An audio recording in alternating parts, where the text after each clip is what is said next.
Hola, muy buenas. ¿Qué tal? ¿Cómo estáis? Hoy nos vemos de manera virtual, ¿no? Un poco especial en este final de curso que todos estamos eh, deseando que llegue. Y bueno, pues como os he comentado en clase, esta sesión va a ser virtual, especialmente pensada para el alumnado del grupo E, del primero de Derecho, pero bueno, está a vuestra disposición también para los del grupo D o para todas aquellas personas que queráis verlo. ¿Ok? Eh, Vamos a seguir un poco por donde lo dejamos en clase.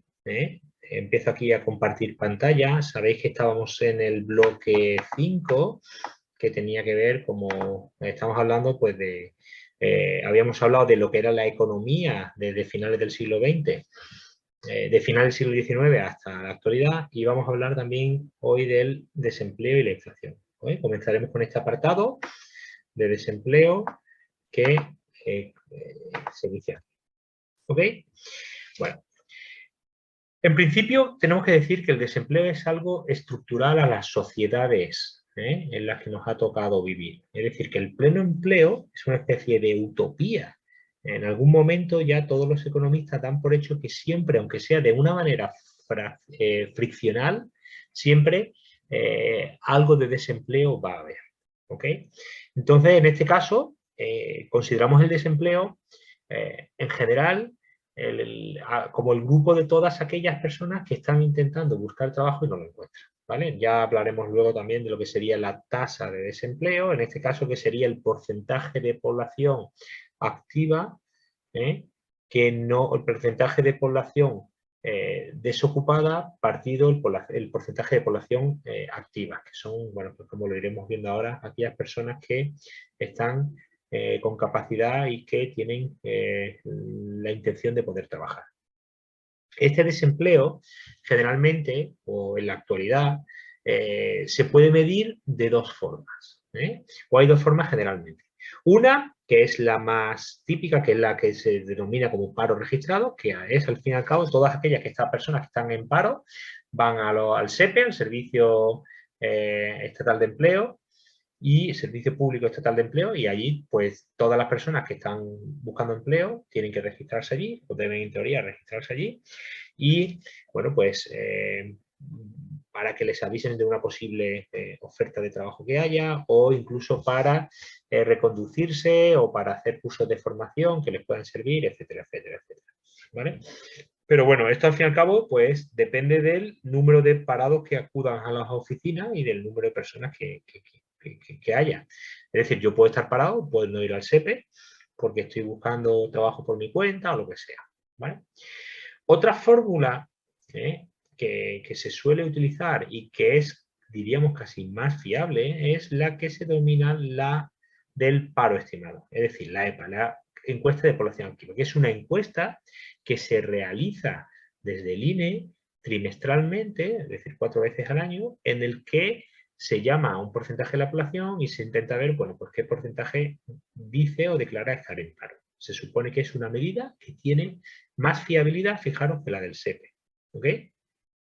Pueden dar efectivamente algún resultado dispar en función de la metodología que pueda hacer, pero generalmente, en base a todos los criterios de la Organización Internacional del Trabajo, todos los países lo hacen de una manera relativamente, bueno, pues, relativamente homogénea.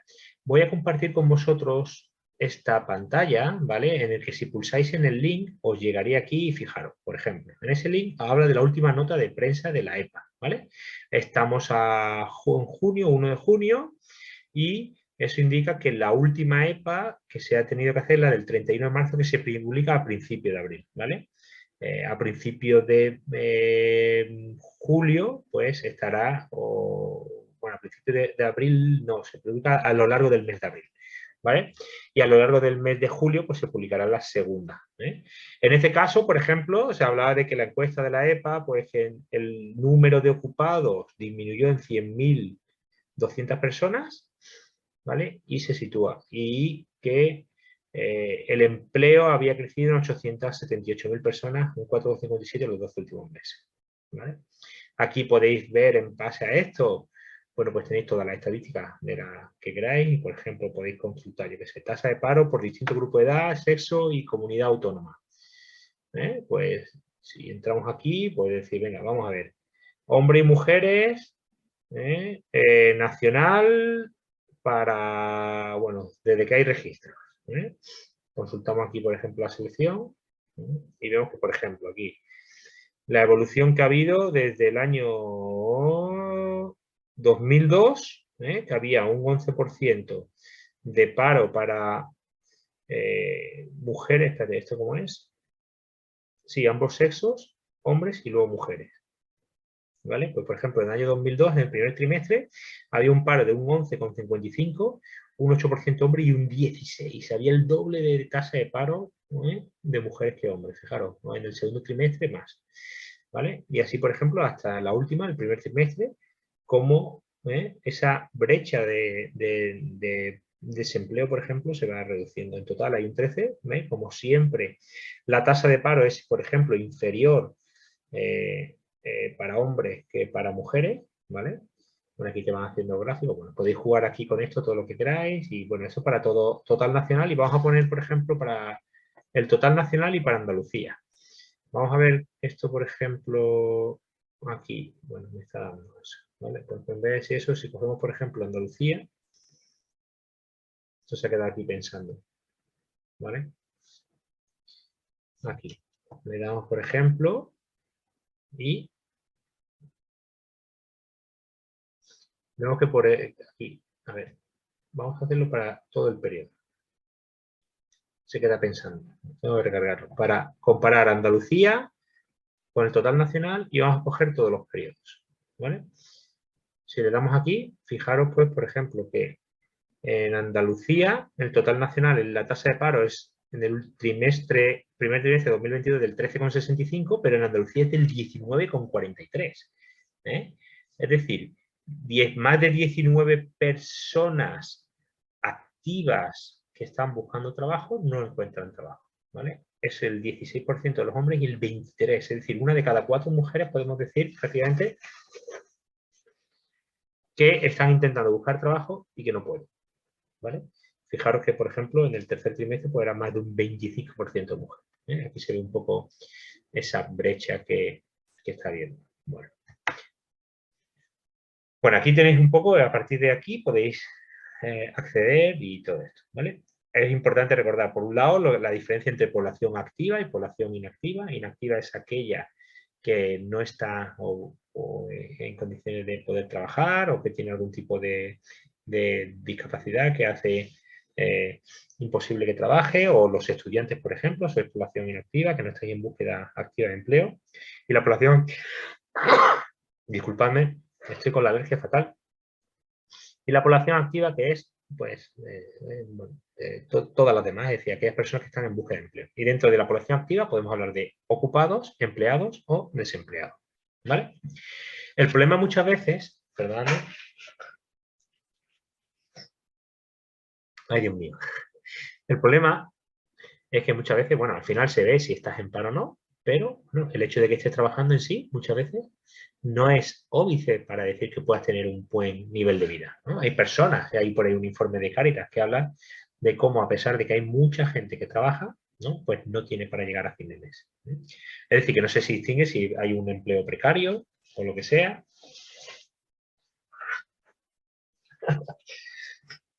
Estoy fatal.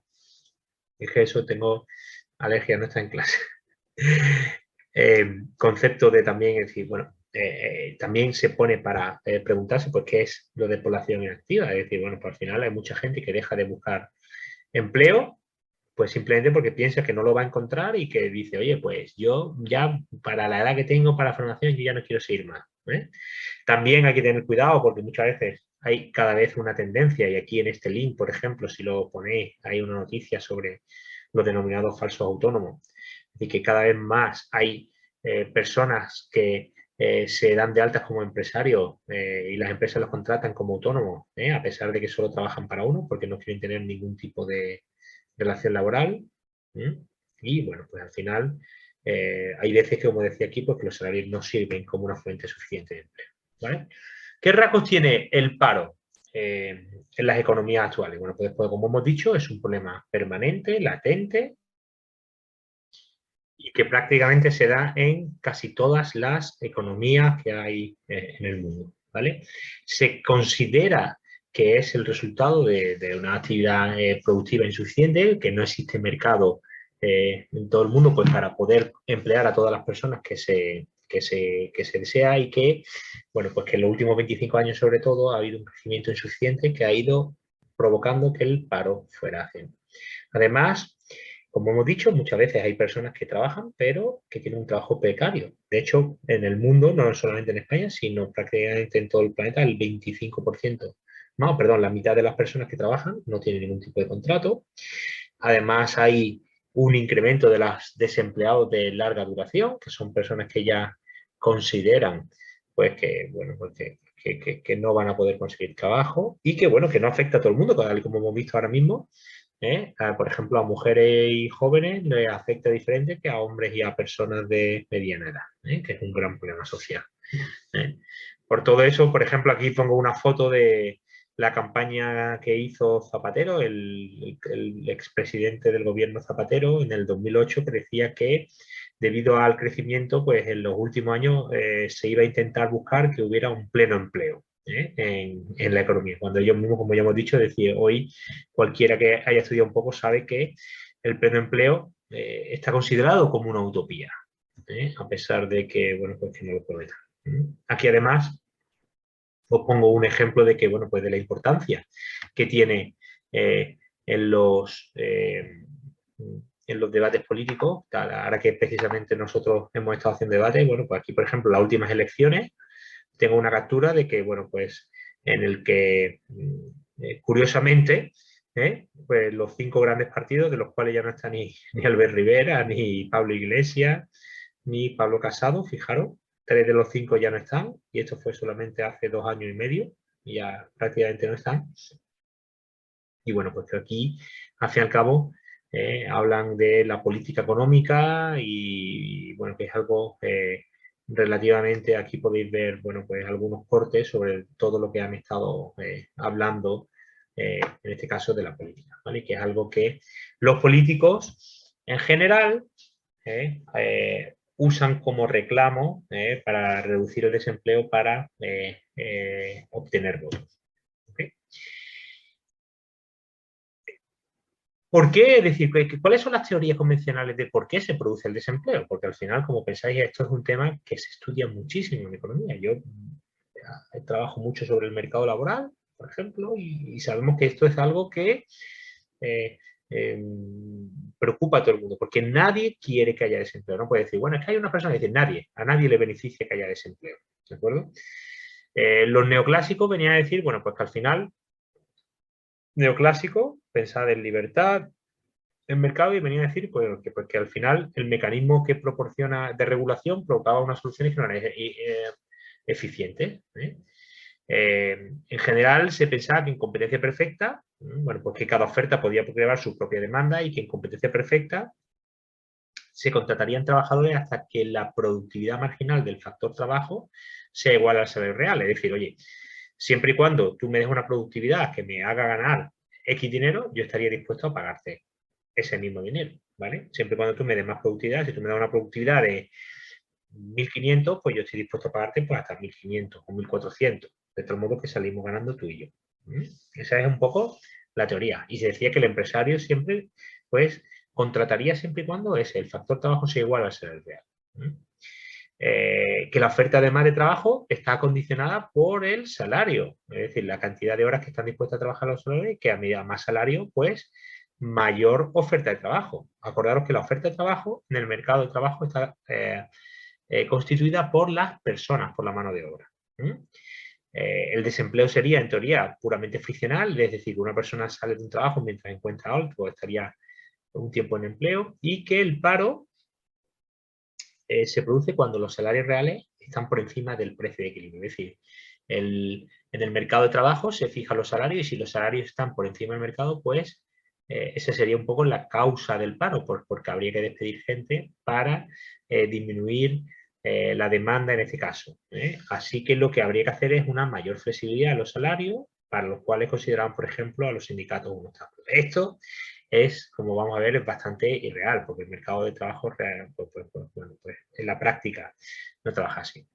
Por el contrario, medidas intervencionistas, Keynes, ¿no? ¿Cómo definía Keynes el desempleo? Bueno, pues que decía que existían condicionantes en el corto plazo pues, que impedían que la flexibilidad de los salarios fuera real y que, bueno, pues eso era un problema.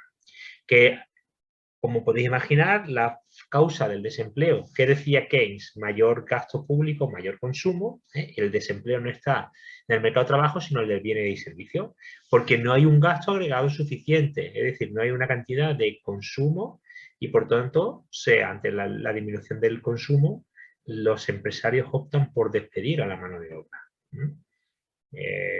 Efectivamente, se produce un desajuste entre la demanda efectiva y las capacidades de producción potencial.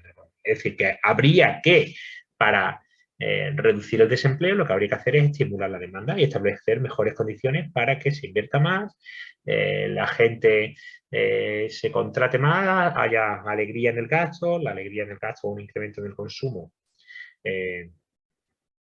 provocara hasta cierto punto pues que se contratara más gente, se aumentara el consumo, etc. ¿Vale? Aquí, por ejemplo, también os pongo un buen resumen en este blog que se llama el blog Salmón, ¿vale? Que viene un poco a explicar el punto de vista de las teorías neoclásicas y el de las teorías keynesianas, ¿vale? Echarle un vistazo porque esto es bastante interesante. Hacerle una lectura, os lo recomiendo, bueno, pues porque creo que puede ser interesante. Tenéis aquí donde pone un buen resumen. ¿Okay? Aparte, es decir, hay unas teorías más recientes que no intentan a lo mejor explicar el desempleo en sí, pero sí algunos aspectos. ¿Ya? Por ejemplo, nos hablan de que hablamos del mercado de trabajo, sí, pero el mercado de trabajo en sí no es algo homogéneo, sino que los mercados de trabajo están segmentados. Es decir, que dentro de no hay un solo mercado, sino que hay muchos tipos de mercado de trabajo. No, no es lo mismo el mercado de trabajo de mano de obra cualificada que el de alto ejecutivo, etcétera, etcétera. Y que esa segmentación influye dentro de la propia empresa. ¿Vale? Es decir, pues en esa pirámide, las personas que están en un lado u otro, pues enfrentan a determinados mercados de trabajo muy diferentes. Y que el desempleo, quizás hasta cierto punto, tiene que ver con la falta de movilidad de la mano de obra, ¿no? Para que la mano de obra se vaya de un sitio, de otro, de una empresa, se recalifique, pueda subir, bajar, etc. ¿Vale? A esto también se le critica que al final divide y vencerá. Es decir, mientras más segmentado esté un mercado, peor para los trabajadores. Que es algo, por tanto, no deseable. Se pretende o se espera que mayor número de trabajadores tenga un mayor poder negociador. Por tanto, si los divides, pues puedes provocar que tengan menor capacidad. ¿Vale? También la teoría de los costes de la búsqueda de empleo. Es decir, que la búsqueda, el desempleo también tiene algo que ver con la información imperfecta. Si al final todos tuviéramos una información maravillosa y perfecta, todo el mundo podría darse la cuenta de, oye, pues aquí hace falta empleo, hay que recalificarse, o nos daría las claves para formarnos en cuestiones donde sabemos que hay una demanda de empleo importante. Al final, adquiriendo esa información, pues se podría acceder a ese mercado de trabajo, pero sin embargo no se explica por qué decir, porque al final no hay empleo suficiente para todo. No solamente información perfecta e imperfecta.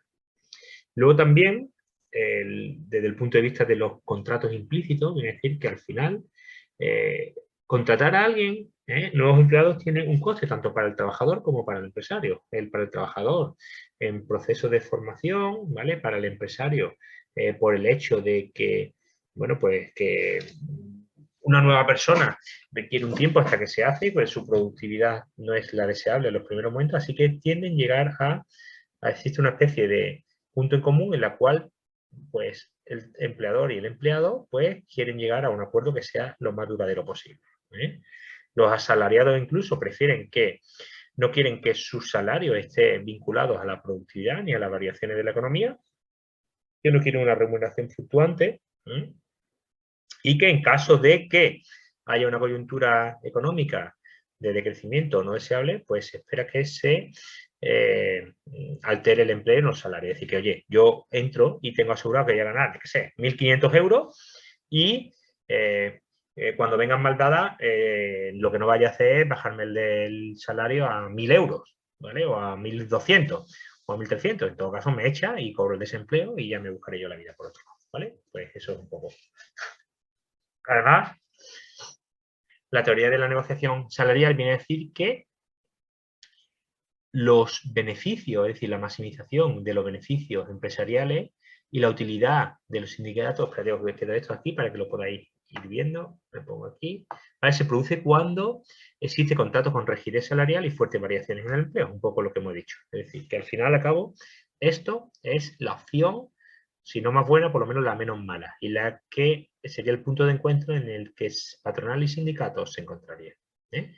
Las empresas son más favorables a mantener altos salarios y modificar el empleo para no desmotivar al empleado, porque si tú al final entras cobrando un salario, tú sabes que siempre vas a cobrar ese salario, pero si tú dices, joder, a lo mejor en el futuro me van a pagar menos, pues eso te puede desmotivar, puede hacer que disminuya tu productividad, etcétera, etcétera. ¿Vale? Y luego también otro punto reciente sobre el estudio del desempleo habla sobre la propia inercia, es decir, que al final el desempleo hace que este se perpetúe, el hecho de que haya desempleo hace que este se perpetúe y que haya una especie de tasa natural de paro, un poco lo que hemos dicho, es decir, que siempre va a haber un suelo, ¿eh? No va a haber nunca un desempleo, es una utopía el hecho de que haya pleno empleo, ¿eh? Como veis, al final son distintas visiones del problema del desempleo, pero cada una se hace desde un punto de vista distinto, pero ninguna lo explica de manera holística, cada una se centra en diversos aspectos, pero no todas en el mismo. Desde un punto de vista, es decir, capitalista, desde un punto más de mercado y más actual, pues el desempleo al final se explica porque la demanda de trabajo de los empleadores son menores que la oferta de empleo para emplearse. Es un problema de mercado de trabajo, como hemos dicho ya, desde el punto de vista macroeconómico. Es decir, voy a poner otra vez más para arriba para no, bueno, no puedo cambiarme así, ¿vale? Es decir, que la demanda de empleo es menor que la oferta de empleo y eso provoca que haya paro. La realidad es que no podemos hablar del mercado de trabajo como si fuera un mercado normal de bienes y servicios, de materias primas, sino que es un mercado muy especial, no es un mercado. De primera, sabemos que hay salarios que se han administrado, es decir, hay intervención estatal en los salarios. Sabemos que hay un salario mínimo interprofesional, lo hemos visto, lo hemos estudiado, lo hemos debatido en clase, y que no hay libre competencia, es decir, que al final depende un poco también de esa intervención, de esas políticas, hace que haya intervención estatal. ¿Vale? Entonces, al final, el debate es un poco decir, ¿qué hacemos? ¿Eliminamos esas imperfecciones del mercado o defendemos los derechos de los trabajadores? ¿O qué hacemos? ¿Tendemos hacia más libertad o hacia mejorar los derechos de los trabajadores para que haya menos desempleo? Bueno, pues en eso hay una guerra económica, ideológica y, bueno, sobre la que hemos debatido en dos puntos. Desde el punto de vista, bueno, en este caso hablamos de las pensiones, del salario mínimo interprofesional, sería una intervención, una medida intervencionista, y también cuando en el debate número 4 debatíamos sobre si se vive mejor en los países liberalizados económicos o no. Además, es un mercado muy jerarquizado, donde bueno, pues hay un grupo de trabajadores bueno, pues que es una minoría, pero que tienen una mayor parte de los salarios y tienen mayor poder de negociación porque son más escasos, porque tienen mayor conocimiento y una asimetría. A mayor formación, más exclusividad, mayor capacidad para tener mejores salarios. Mayor formación, mayor experiencia. No solamente me hablo de grados y de formación académica. Además, es interesante que sepamos que al final, y esto es fundamental, al final, ¿qué es lo que hace que una persona esté dispuesta a contratar a otro? Bueno, pues la incertidumbre. Si no hay incertidumbre, es decir, yo creo que ya lo he explicado alguna vez en clase. Si una persona monta un negocio, y monta un bar ahí en la avenida Plutarco, al lado de la universidad, ¿no? Por ejemplo, pues nadie le garantiza que vaya a poder estar funcionando dentro de 2 años, entonces, o dentro de un año. Al final, eso frena mucho la capacidad de compromiso por parte del empleador, ¿no? Mientras que, por ejemplo, y nadie te asegura que tú vayas a tenerlo abierto dentro de 2 años, entonces tú no te metes en berenjenales de contratar a determinadas personas, hacer fijos, etcétera, etcétera. ¿Vale?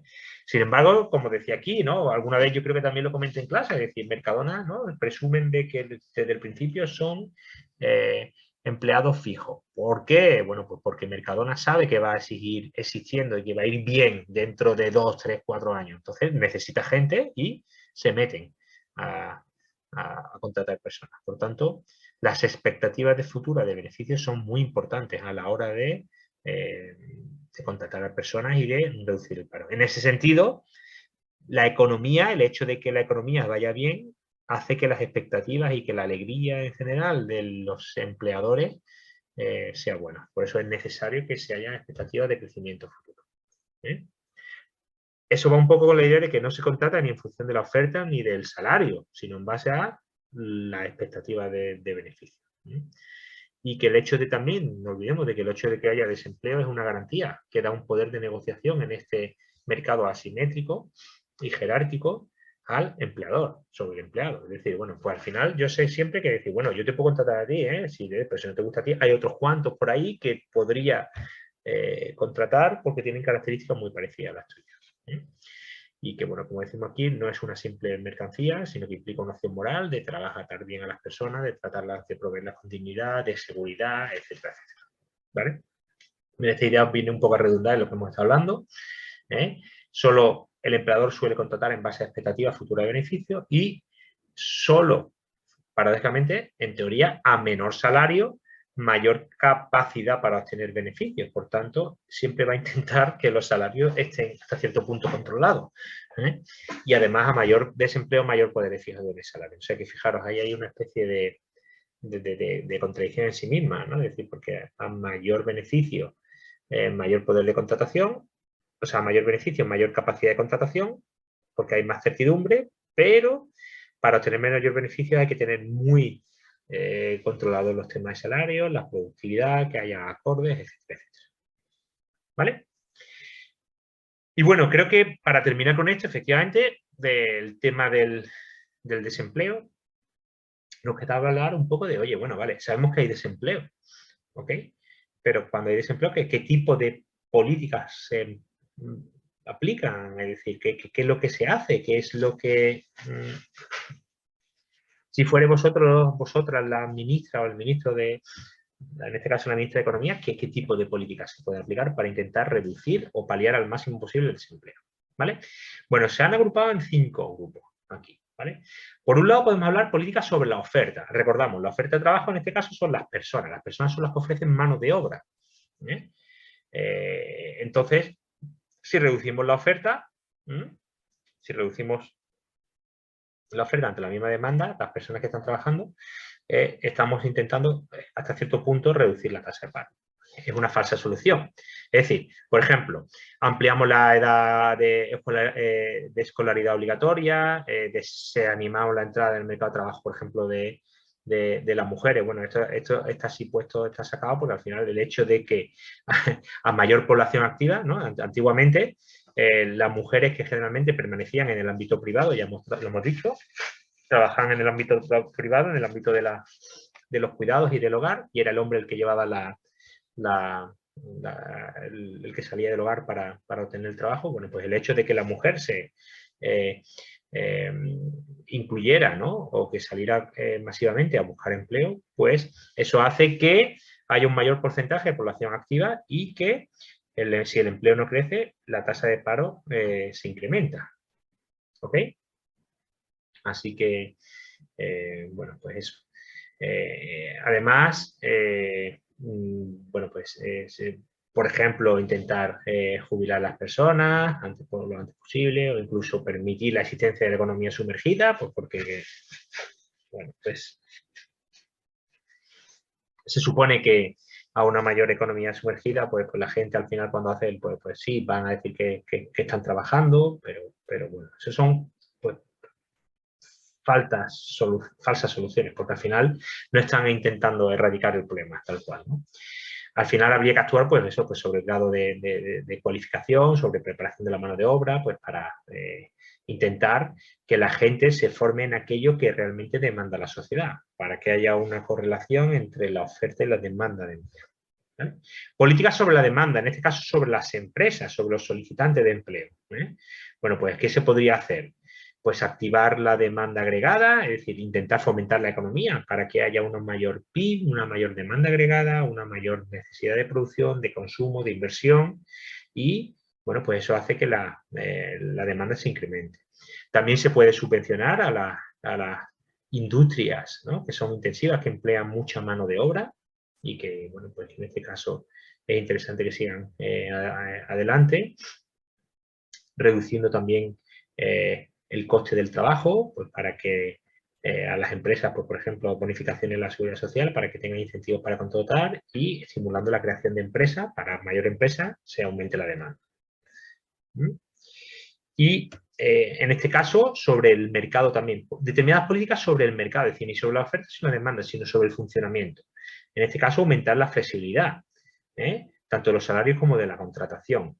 Pues, por ejemplo, intentar fomentar, pues no sé, la idea de la mochila austríaca, ¿no? Que al final unas personas vayan acumulando una posible indemnización, de tal modo que cuando una persona deja el trabajo no se quede ahí o hasta que lo echen y los empresarios pues tengan más facilidad para decir, oye, pues tú puedes irte a otro trabajo y yo busco a otra persona.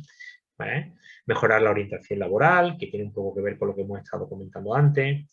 Facilitar el reciclaje. Oye, pues yo me dedicaba a algo que ya no tiene salida profesional y que ahora, bueno, pues tengo que formarme en otras cosas porque lo que yo me he formado no tiene salida. Pues eso es lo que se llama reciclaje. Y movilidad laboral. Que yo no digo, bueno, yo es que quiero un trabajo, pero que esté cerca de mi casa. Bueno, pues se refiere a movilidad espacial y también movilidad entre diversos trabajos, diversos puestos de trabajo. Y además evitar la segmentación laboral, porque como hemos dicho, aquí la segmentación laboral hace perder poder negociador a los trabajadores. También se pueden hacer, cuarto, políticas de empleo estructurales, es decir, intentar coordinar la actividad productiva, que evite el despilfarro, la actividad improductiva, y que, bueno, pues que se vaya hasta cierto punto hacia un reparto más interesante de los beneficios entre los salarios, que los trabajadores se sientan copartícipes del trabajo y de los beneficios de una empresa y eso provocará que haya una mayor integración, una mayor motivación, una mayor productividad, etcétera, etcétera. ¿Vale? Entonces, y bueno, también podemos hablar en general de políticas de empleo activas, que son aquellas que intentan ir a atajar los problemas, que son muchas de las que me está diciendo, y luego están las pasivas, que son aquellas que lo que intentan hacer es paliar los efectos del desempleo. Pues aumentar las prestaciones, mejorar, bueno, pues, incrementar el tiempo que se puede estar al paro, etcétera, etcétera, etcétera. ¿Vale? Fijaros que aquí, bueno, pongo un link que lo podéis ver también, os invito a que entréis un momento en que hablaba en que las características que tenía el paro en el año 1979, hace ya 43 años. Y fijaros que las características, podéis echarle un vistazo, las características que tenía eran muy parecidas a las que hay. Mira, características se presentan hoy, repito, esto es del año 79. Y aquí hablaba pues que había los jóvenes salían perjudicados con respecto a los más mayores, ¿vale? Las mujeres, había mayor paro juvenil, bueno, discriminación por sectores productivos, diferencia entre regiones. Fijaros que había un paro en Andalucía del 13,8%. Hemos visto antes que había cerca del 20 y tanto, en el año 79.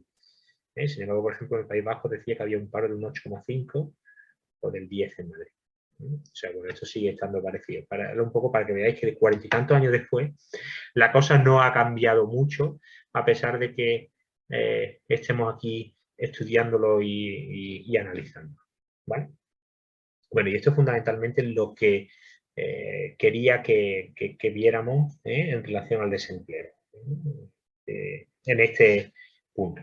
Nos queda hablar de los conceptos de inflación, ¿vale? Y un poquito de deflación, pero sobre todo hablaremos de inflación como el segundo gran problema de la economía. Hemos hablado del paro, del desempleo, de su medición, de las teorías que intentan explicarlo, teorías convencionales del desempleo, las teorías recientes, y también hemos hablado al final pues, de las posibles políticas que se utilizan para intentar disminuir el desempleo, ¿vale? Que son estas que hemos visto. Políticas que se aplican, ¿vale? Bueno, repetimos.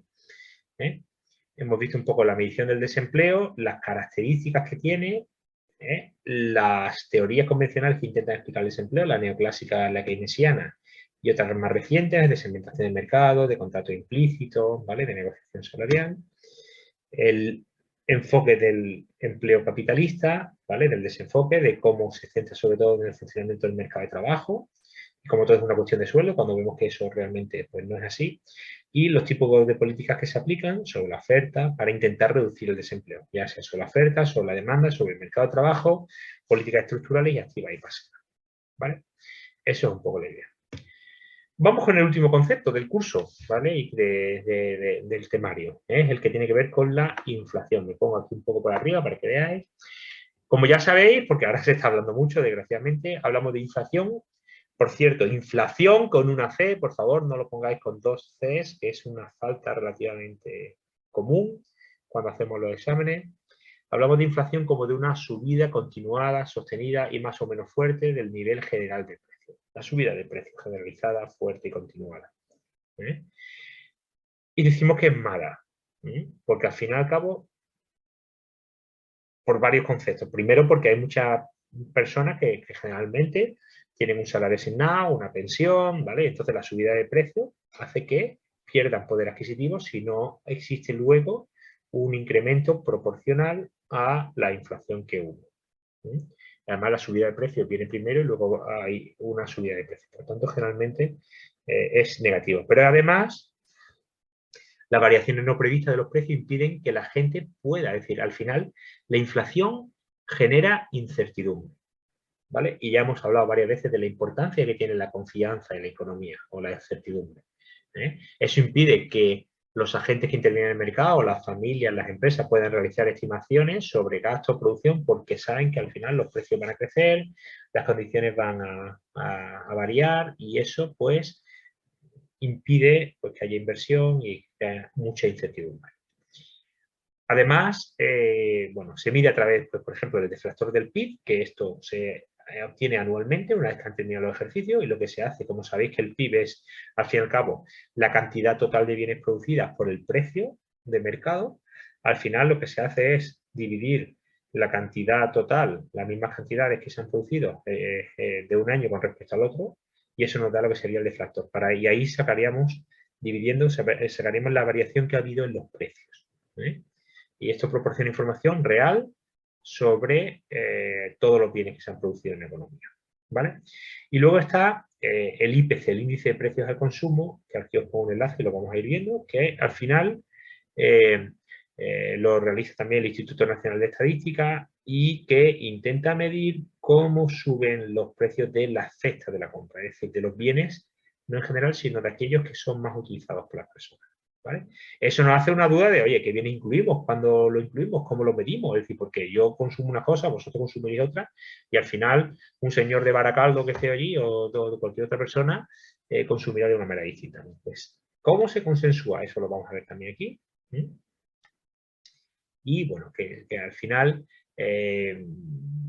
suele estimar a menudo que los precios se elevan en mayor medida que lo expresado por la estadística oficial. Es decir, que esto al final es una medida hasta cierto punto conservacionista.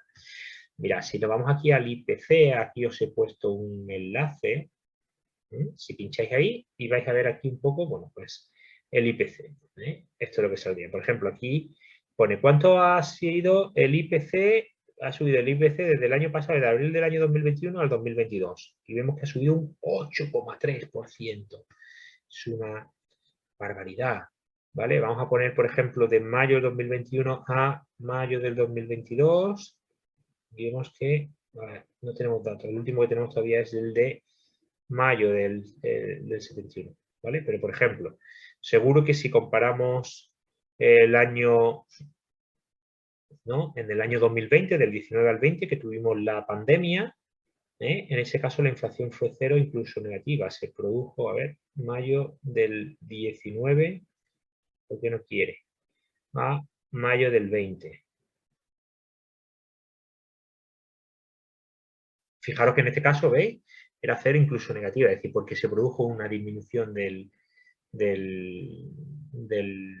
consumo, por la crisis, en este caso del COVID, y bueno, pues eso, por ejemplo, lo normal es que hubiera un poco de inflación, ¿ves? Que estuviera en torno al 0 hasta el 2%, son niveles asequibles y asumibles de inflación.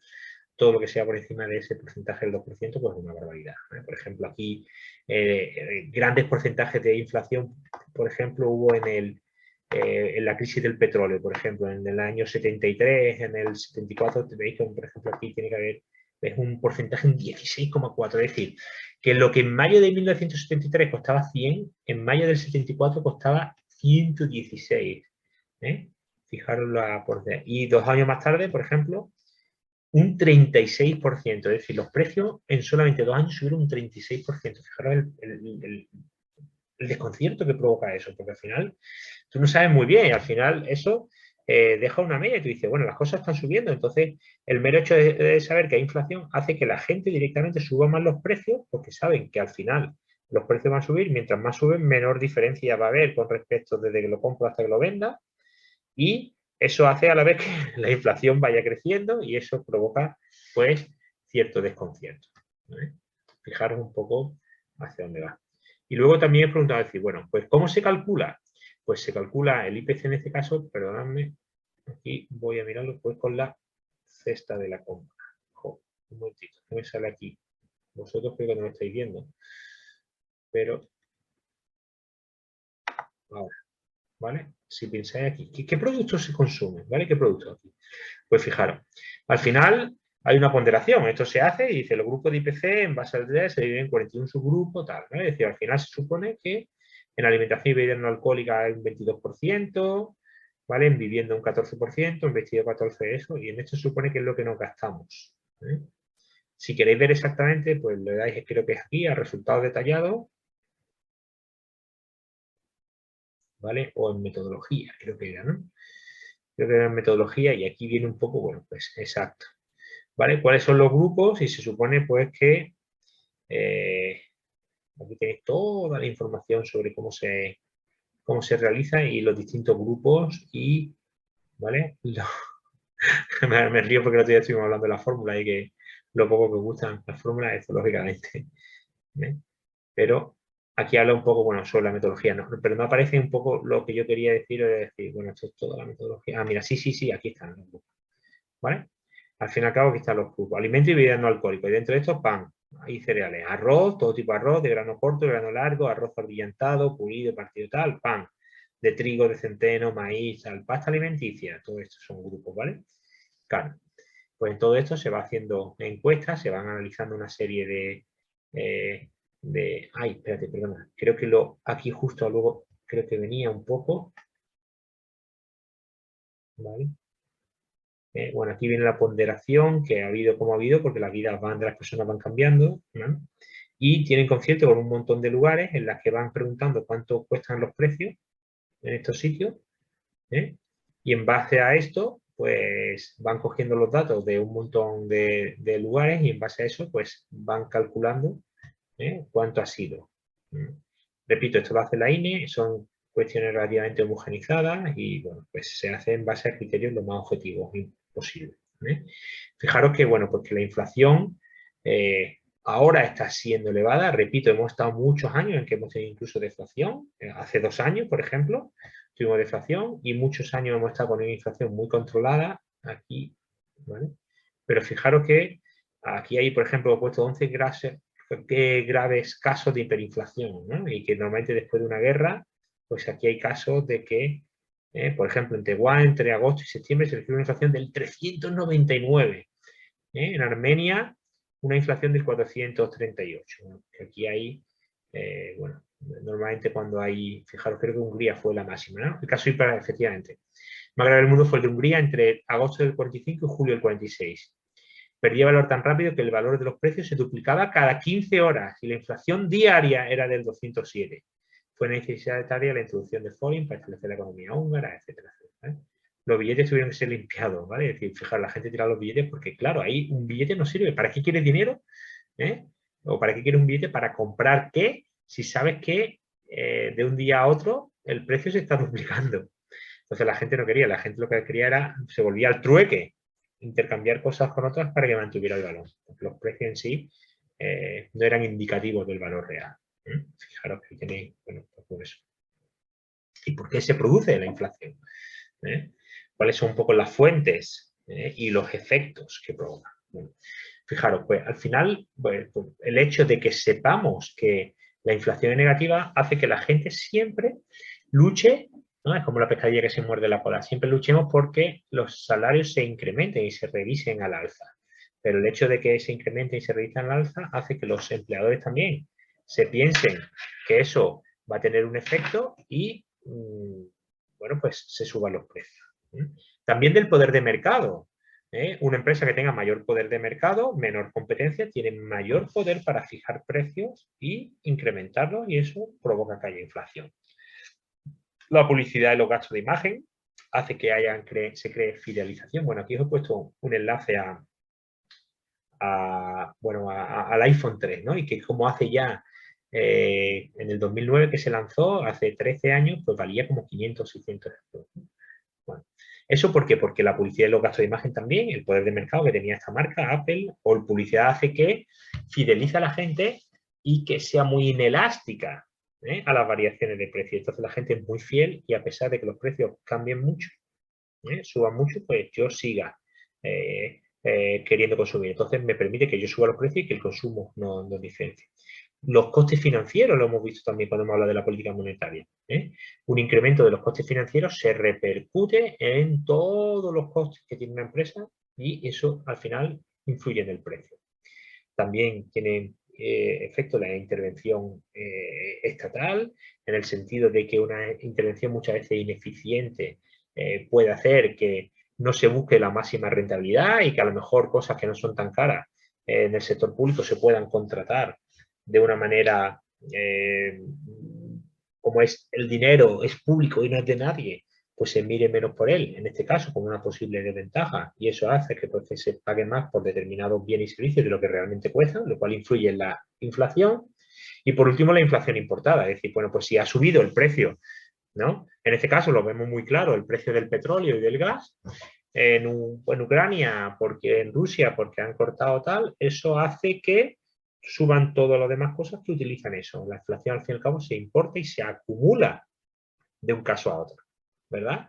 Porque, bueno, pues todo lo que utiliza el grano o el petróleo y todo eso, pues se va incrementando. Tiene unos efectos, en este caso vamos a hablar sobre la demanda de la riqueza, sobre las ofertas, etcétera, etcétera. Y sobre la estrategia anticipada, ¿vale? A ver, en general altera las expectativas de gasto, así como la capacidad adquisitiva de los agentes económicos. Repito, los precios suben, pero yo sigo cobrando lo mismo que el año pasado. Por tanto, el año pasado a las cosas han subido un 8% y mi salario de luego no ha subido un 8%.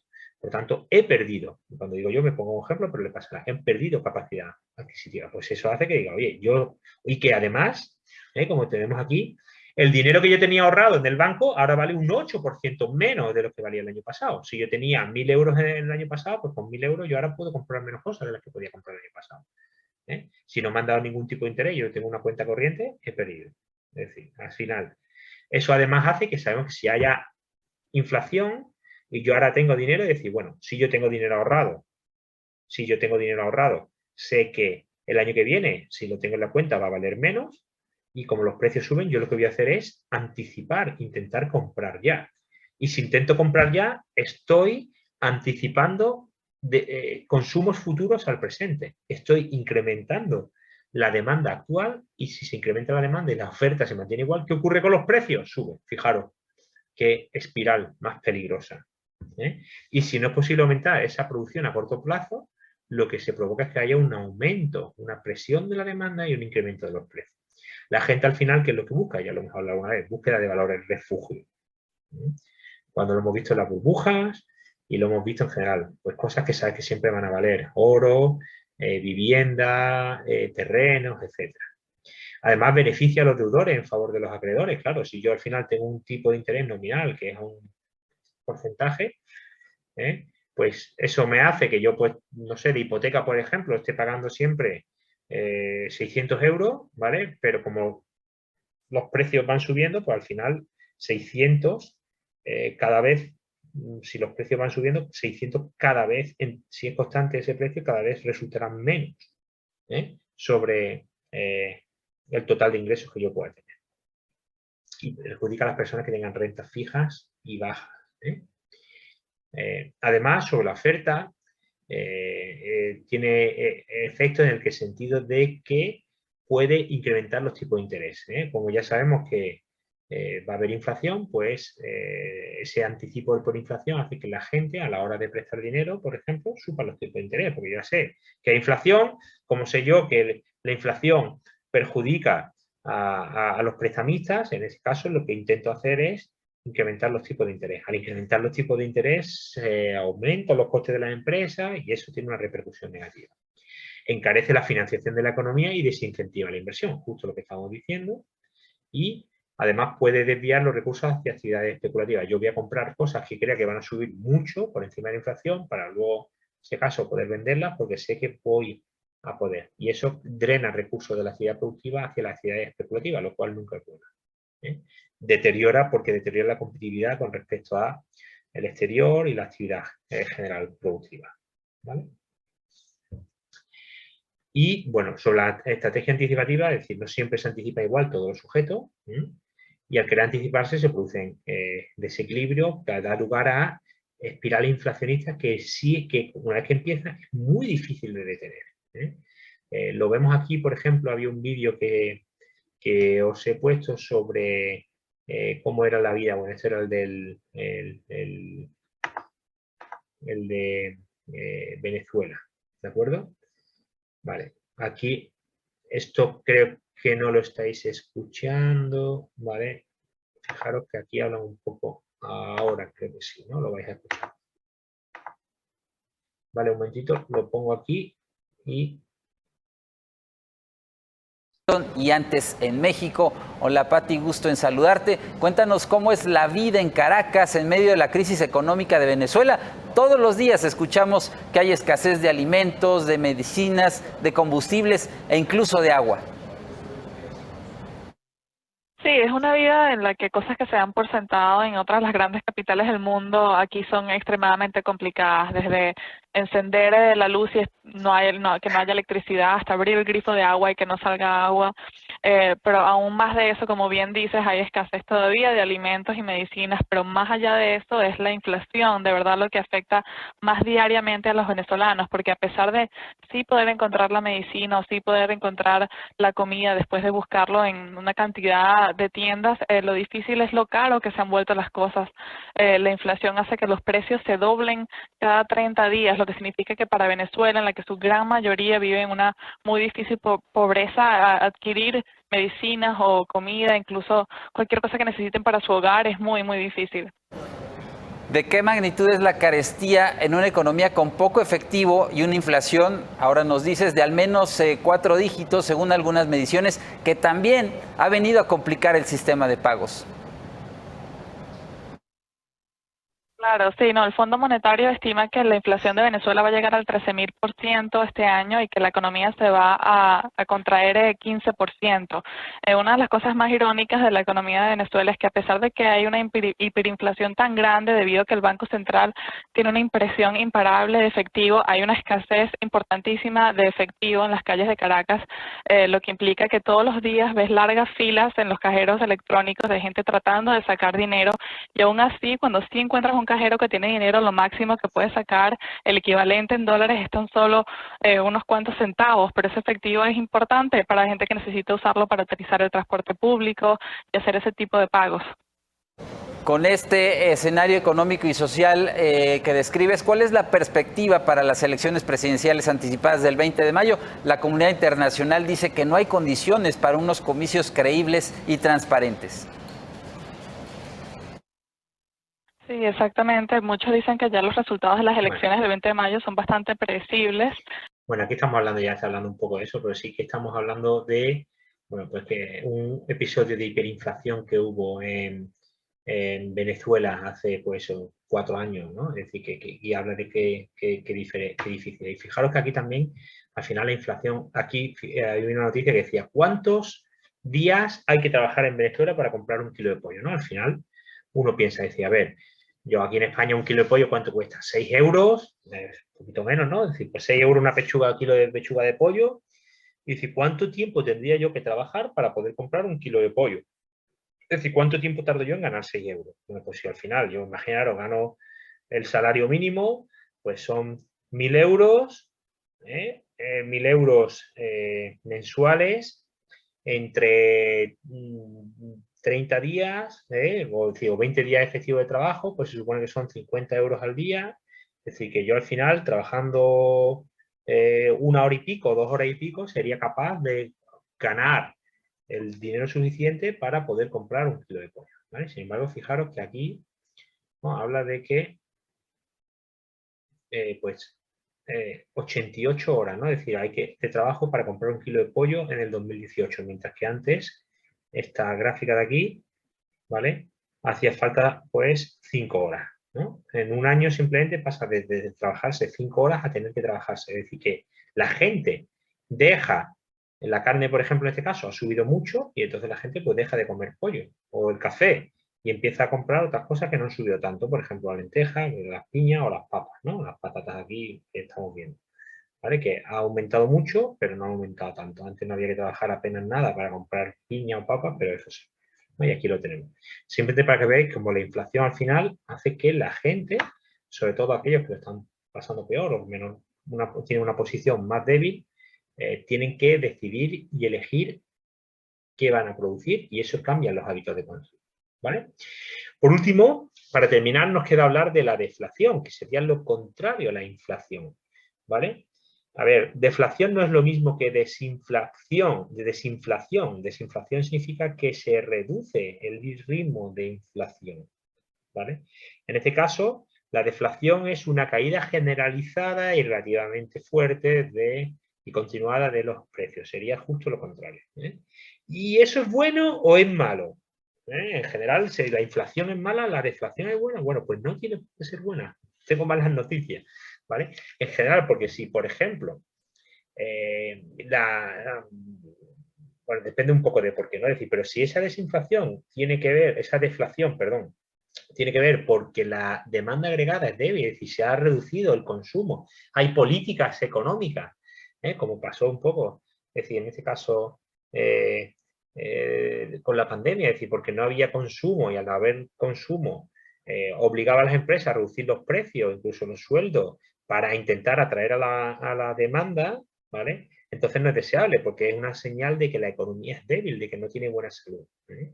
Repito, es decir, porque si al final, si no hay consumo, la gente dice, oye, yo no estoy vendiendo, voy a bajar los precios. Entonces, al bajar los precios, efectivamente, bajan los precios, pero al bajar los precios yo también tengo menos beneficio. Al tener menos beneficio, probablemente tengo que despedir a personas, al tener que despedir personas, disminuyen su ingreso, disminuyen su ingreso, tienen menos consumo, al menor consumo, es decir, hace que la empresa puedan vender menos y al final eso no es deseable, ¿vale? La deflación en sí no es deseable, o sea, no tiene por qué ser buena. Pero si, por ejemplo, tiene que ver porque, oye, ha habido, ¿no?, en este caso, que ha habido un petróleo, ha disminuido el precio del petróleo, el precio de la luz, y eso hace que, oye, todo está igual, pero ha disminuido. Bueno, pues entonces eso no tiene por qué ser negativa, es decir, porque eso puede provocar un impulso a los ingresos reales, a los beneficios, y eso puede ser positivo, ¿eh? Sino que no tiene por qué ser nada malo para la economía nacional. Eso sería un tipo de inflación que denominamos deseable, ¿vale? Eso lo he sacado aquí del glosario. Y bueno, pues ya está. Esto era un poco la clase que quería compartir, sobre todo con los alumnos del grupo E, ¿vale? A los cuales, pues eso ya no vería este jueves. Y nada, deciros que al final, como pongo aquí, todo llega y todo pasa. Al principio del curso decimos, madre mía, lo que llega, lo que falta todavía. Pero esta frase es una frase que a mí me gusta mucho y que dice una amiga, Samuel, todo en la vida, todo llega aunque parezca que es viejo, y todo pasa. Absolutamente todo. Es decir, las buenas situaciones y las cosas malas. Nos ayuda un poco a intentar tener la cabeza en lo que hay que tener, porque todo en la vida, todo llega y todo pasa. Para mí ha sido un placer daros clases a ambos cursos, al grupo E y al grupo D, y de verdad que he disfrutado. Espero que vosotros también os haya servido un poco para entender mejor la economía, para, bueno, pues para sentir cierto gusanillo para intentar entenderla, y bueno, pues ya está, estoy a vuestra disposición. Para cualquier duda que podáis tener. No estaba por aquí mi mail, me acabo de dar cuenta, pero mi mail es smedina@uma.es, y cualquier cosa me escribí o pasé por el despacho si estoy por allí, o me escribí antes para aseguraros de que yo voy a estar por allí, y ya está. Un placer y nos seguimos viendo. Hasta luego.